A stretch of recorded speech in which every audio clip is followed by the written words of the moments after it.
नमस्कार दोस्तों। आज का जो टॉपिक है वो सब इंस्पेक्टर से जो है रिलेटेड है और उसमें भी जो सामान्य हिंदी है उसमें जो 6 नंबर का जो टॉपिक है व्याकरणिक कोटियाँ, उससे संबंधित जो टॉपिक है तो उसके बारे में परिचर्चा करेंगे। इससे पहले जो है आस्पेक्ट, पक्ष, मूड, वृद्धि, उसके बारे में, और एक था निपात। तो इन 3 टॉपिक पर छोटी छोटी जो है चर्चा की है। आज का जो टॉपिक है वो थोड़ा सा बड़ा है, उसका जो नाम ही अजीब है, लेकिन आप सब लोगों ने उसको पढ़ रखा है। टॉपिक का नाम है परसर्ग। परसर्ग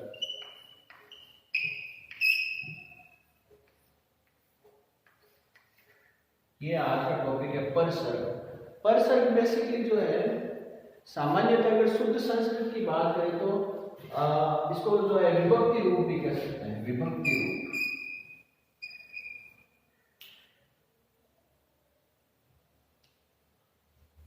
विभक्ति रूप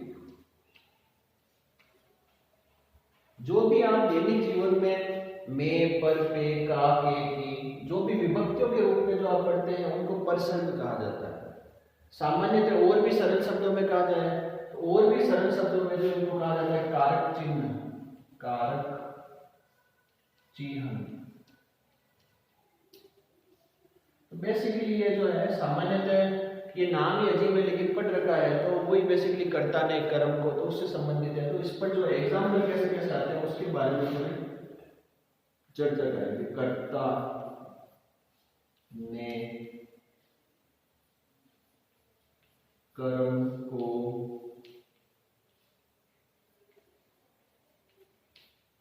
करण से के द्वारा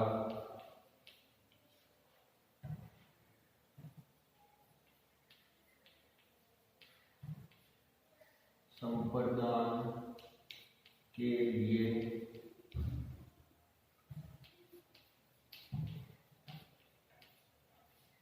अपादान से पृथक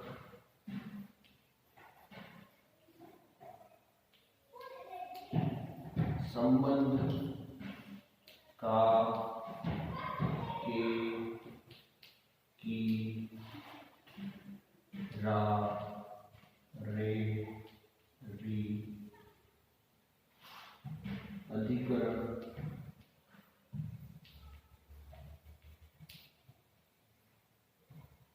में पर, फिर अंत में संबोधन। संबोधन हे, अरे, ओ। तो बेसिकली जो है ये 7 प्रकार के जो है परसर्ग होते हैं जिन पे जो है एग्जाम्पल के माध्यम से सवाल पूछा जाता है कि निम्न में से कौन सा जो परसर्ग उपयुक्त हुआ है। तो बेसिकली जो फर्स्ट है वो है कर्ता ने। तो इसमें जो है कर्ता से जो है अगर आप क्रिया से सवाल पूछेंगे कि कौन काम कर रहा है, किसने कर रहा है, तो इसका प्रयोग होगा।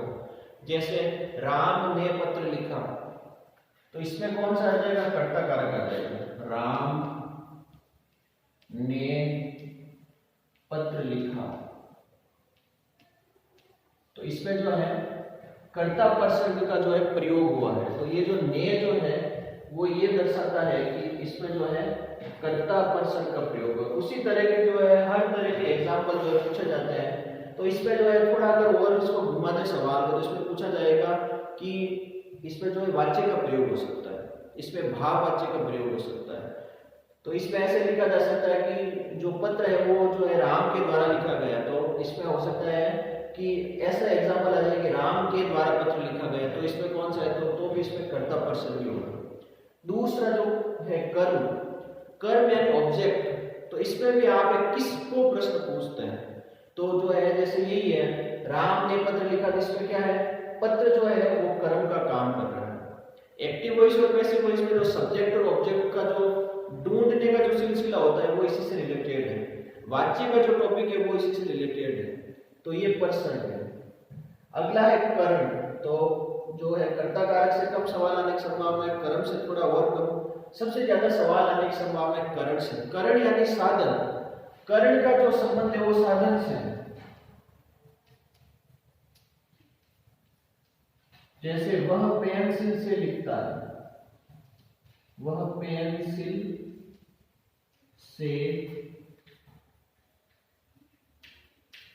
लिखता है, तो वो पेंसिल के द्वारा लिख रहा है। तो ये जो से है ये दर्शाता है कि ये जो साधन है वो करण है। ये क्या है? करण है। वह पेंसिल के द्वारा लिखता है। अगर आप किसी साधन का प्रयोग करता है, वह चाकू से तरबूज काटता है, तो वह चाकू के द्वारा तरबूज काट रहा है। तथा साथ ही एक जो है इसकी विशेषता है कि इसमें जो है साधन का प्रयोग होता है। दूसरी तरह अगर कहीं विकार हो व्यक्ति के अंतर्गत, वह आंख से काना है, वह कान से बहरा है, वह पैर से विकलांग है, तो इन सभी विकलांग नहीं, दिव्यांग, वह पैर से दिव्यांग है, तो ये जो है इन सब में जो है जो थर्ड नंबर का है वो आएगा करण कारक या करण पर्षद। तो यह सवाल आ जाएगा वह पैर से दिव्यांग है, तो उसके लिए कौन सा आएगा? तो उसके लिए जो है अंग विकार है। अंग विकार के योग में सदैव जो है तृतीय कारक चिन्हों का प्रयोग किया जाता है। तो सवाल यहाँ से बनेगा अंग विकार के योग में कौन सा है, साधन में कौन सा है, एग्जाम्पल दे दिया जाएगा, फिर उसके बारे में पूछा जाएगा। फिर है संप्रदान। संप्रदान का शाब्दिक अगर मोटा मोटी अर्थ लिया जाए तो वह है देने का भाव। अगर आपको वाक्य में कहीं देने का भाव नजर आए तो उसमें संप्रदान कारक होगा। तो संप्रदान कारक में 2-3 एग्जाम्पल है। उसको दान दो तो देने का भाव है, तो उसमें संप्रदान कारक का प्रयोग होगा। इसी तरह जो है एक ऐसे छुपे हुए वाक्य भी आते हैं, तो जैसे मोहन का खाना लाओ, तो यहां जो है आ तो रहा है का, लेकिन इसमें भी देने का भाव है। तो इसमें क्या है? मोहन के लिए खाना लाओ। का जो है यहाँ प्रयुक्त हो रहा है के लिए। यहाँ पे जो का शब्द प्रयोग हो रहा है वो के लिए हो रहा है। तो यहाँ चूंकि दिखने पे तो दिख रहा है कि मोहन का खाना लाओ, तो उसमें जो है पर्सन को दूसरा यूज होना चाहिए, लेकिन इसके लिए कौन सा प्रयोग होगा? संप्रदान, क्योंकि उसमें देने का भाव है। जैसे एक और 4 पैसे में ईमान बेच दिया। 4 पैसे में ईमान बेच दिया। तो ये सिंपल सा सवाल है। इसमें है 4 पैसे में, तो प्रथम दृष्टया जो है विद्यार्थी को यह अच्छा लगता है कि 4 पैसे में ईमान दिया, तो में है जो सप्तमी जो कारक है वो आ जाएगा। लेकिन इसमें क्या है, ये वाला जो पर्सन है वो नहीं आएगा, हालांकि इसके भी यही है, में पर है। तो इसके लिए जो है 4 पे, तो ये आप वहां पर ऐसा लगा के देखिए कि 4 पैसों के लिए ईमान बेच दिया। तो 4 वेरी इंपॉर्टेंट आया हुआ सवाल रीड वगैरह है। तो 4 पैसों के लिए ईमान बेच दिया, तो उसके लिए क्या होगा? संप्रदान का प्रयोग होगा। तो जब भी देने का भाव आया तो इसमें संप्रदान का प्रयोग होता है। फिर है वेरी इंपॉर्टेंट, सबसे ज्यादा सवाल आने के 100% चांस यही है, अपादान कारक। अपादान है जो से पृथक। जब भी दो चीजों की तुलना हो तो अपादान का प्रयोग होता है, या कहीं से भी पृथकता का भाव हो तो उसके लिए जो है अपादान का प्रयोग किया जाता है। जैसे इसका एग्जाम्पल जो है यहां लिख देते हैं, अपादान। वृक्ष से पत्ता गिरता है, तो ये जो भाव है वो पृथकता का भाव है। वृक्षात् पत्रम पतति, वृक्ष से पत्ता गिरता है, तो ये क्या है? इसमें पृथकता का भाव है। वही पृथकता के साथ अगर तुलना का भाव, तुलना, राम लक्ष्मण से सुंदर है, राम लक्ष्मण से योग्य है, तुलना हो रही है। भिन्नता हो, वह उससे बोलना है। ईर्ष्या हो, ईर्ष्या का भाव हो। आरंभ हो, आरंभ, गंगा हिमालय पर्वतमालाओं से निकलती है, यानी वहां से शुरुआत हो रही है। बड़े रूप से देखा जाए तो हिमालय से गंगा जो है पृथक हो रही है। तो इन सब में जो मोटा मोटी बात है, अगर आपको लग रहा है कि इसमें जो है डिफरेंट है, ईर्ष्या है, या ऐसा कोई भावनात्मक घटक है, तो सदैव और सदैव जो है अपादान कारक का प्रयोग होगा। ये सबसे इंपॉर्टेंट है, सबसे ज्यादा चांस इसके हैं परीक्षा आने के। तो पृथकता, तुलना, भिन्नता, ईर्ष्या, आरंभ। गंगा जो है हिमालय से निकलती है, तो इसमें कौन सा होगा? अपादान कारक होगा। फिर नेक्स्ट है संबंध। तो संबंध सामान्यतः जो है रिश्तों को बताने के लिए, अपनी चीज को बताने के लिए, यह पुस्तक मेरी है, तो इसमें आएगा रा रे री। वह किसका है? तो ऐसे जो शब्द है जिसमें का, के, की, रा, रे, री आपको जो है विभक्ति चिन्हों के रूप में दिखाई दे, तो उसमें सदैव और सदैव जो है संबंध नामक उपसर्ग का उपयोग किया जाएगा। ये सरल है, इसके उदाहरण आपको मिल जाएंगे। ये पुस्तक मेरी है, तो वो हो जाएगा, और हो जाएगा यह मेरा भतीजा है, तो रा का हो जाएगा।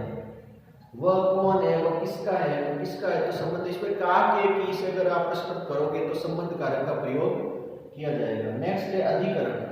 अधिकरण जो है वो सामान्यतः समय व स्थान का द्योतक है। समय व स्थान,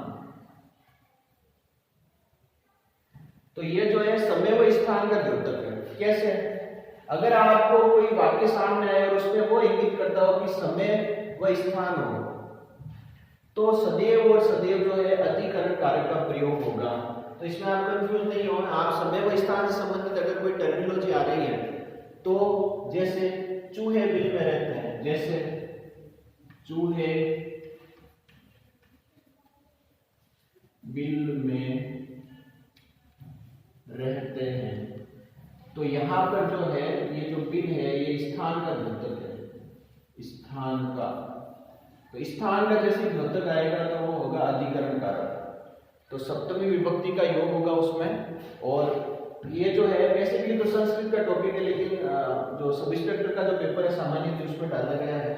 अधिकरण कारक का जो प्रयोग होगा, जैसे चूहे बिल में रहते हैं, तो अधिकरण वही समय व स्थान का जहां भी आपको योग नजर आए वहां पर आपको सदैव और सदैव अधिकरण कारक का प्रयोग करना है। नेक्स्ट है संबोधन। हे, अरे, ओ। ऐसे जो वाक्य जिनमें ये आपको सब दिखाई दे, हे, अरे, ओ, जैसे अरे मैं पास हो गया, यानी मैं पास हो गया मतलब उसको क्या है? संबोधन। खुशी, खामोशी, बेचैनी इत्यादि शब्दों के लिए अगर आपको ऐसे वाक्य दिखाई दिए, जैसे इंग्लिश में होता है एक्सक्लेमेटरी विद जॉय, हर्ष के साथ जो है कहना, ओ आई एम पास, मैं भी पास हो गया, हरे राम ये क्या हो गया। तो ये क्या ऐसे शब्द हो गए जिनमें आपको संबोधन दर्शाया जाएगा, या ऐसे चिन्हों का प्रयोग होगा, खड़ी बड़ी और नीचे डॉट। तो आगे का जो टॉपिक होगा विराम चिन्ह, तो उसमें पढ़ेंगे संबोधन चिन्ह क्या होता है। तो आज का जो छोटा सा टॉपिक है परसर्ग, ये भी पक्के 2 सवाल आएंगे यहाँ से परसर्ग से। परसर्ग का जो छोटा सा टॉपिक है जो सामान्यतः आपके पढ़ा हुआ, लेकिन इसमें थोड़ा डिफरेंट होता है। जैसे अपदान है, संप्रदान है, संबंध में कौन सा आएगा? करण। तो मेन जो है ये 3 है, करण, संप्रदान और अपदान। तो एक बार और देख लेते हैं। करण का प्रयोग कहाँ होगा? या तो साधन के द्वारा, और जैसे वो पेंसिल से लिखता है, और एक होगा अंग विकार। अंग विकार के योग में सदैव प्रत्यय विभक्ति का प्रयोग होता है। करण। संप्रदान के लिए आपको अगर देने का भाव हो, तो जैसे मोहन का खाना लाओ, तो मोहन के लिए खाना लाओ। 4 पैसे में ईमान बेच दे, तो 4 पैसों के लिए ईमान बेच दिया, तो ये इंपॉर्टेंट बन जाता है। इस कारण से दोनों एग्जाम्पल मोस्ट, ये भी इंपॉर्टेंट और ये भी इंपॉर्टेंट, 4 पैसों में। तीसरा अपदान, जब भी तुलना हो, ईर्ष्या हो, भिन्नता हो, आरंभ हो, पृथकता हो, ऐसे भाव अगर आपको इंगित करें, आपको ऐसे लगे कि इन भावों का प्रयोग हो रहा है, तो इसमें सदैव अपदान कारक का प्रयोग होगा। तो इस तरह से जो है अपन ने 4 टॉपिक डिस्कस कर लिए हैं। फर्स्ट है एस्पेक्ट, फिर मूड, फिर निपात, और आप जो है परसर्ग। तो ये जो ऐसे मेजर 4 छोटे छोटे टॉपिक हैं जो सामान्य जनरलिस्ट को नहीं पता, विशेषज्ञ को तो ये हिंट पर पता है कि कौन सा टॉपिक कैसे है, लेकिन जो सामान्य जो है, सामान्य हिंदी जो पेपर का नाम यही है, तो उसमें ये सामान्य दृष्टि से ये बड़ी बड़ी बातें मैंने बताई है। और तो आप इसको एक बार देख लेते हैं।